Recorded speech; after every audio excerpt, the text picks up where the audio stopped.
مسیح کے میٹھے اور جلالی نام میں آپ سب کی سلامتی ہو۔ دانیل 11 باب اور اس کی 32 آیت۔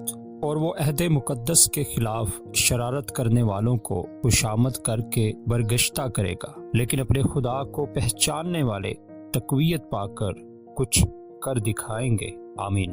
خداوند صاحب جنگ ہے، یہوہ اس کا نام ہے۔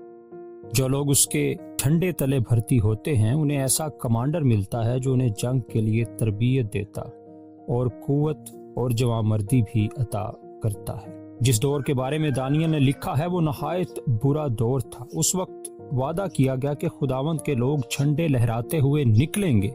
وہ زوردار دشمن کا سامنا کرنے کے لیے طاقتور اور مضبوط ہوں گے۔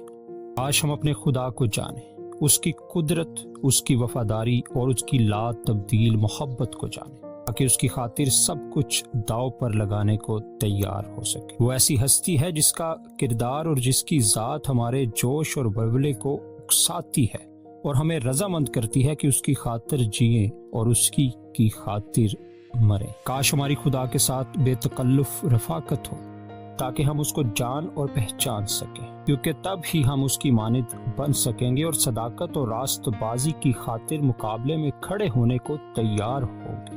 جو شخص خدا کے چہرے کی دیدار سے تازہ دم ہو کر آتا ہے وہ کبھی انسان کے چہرے سے خوف نہیں کھاتا۔ اگر ہماری سکونت اس کے ساتھ ہے تو ہم دلیری کی روح پائیں گے اور دشمنوں کی پوری دنیا بھی ہمارے لیے یوں ہوگی جیسے بالٹی میں ایک قطرہ۔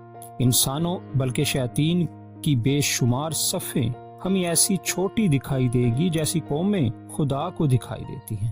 وہ انہیں صرف ٹڈے شمار کرتا ہے۔ کاش جھوٹ کے اس زمانے میں ہم سچائی کی خاطر بہادر بنیں۔ آمین۔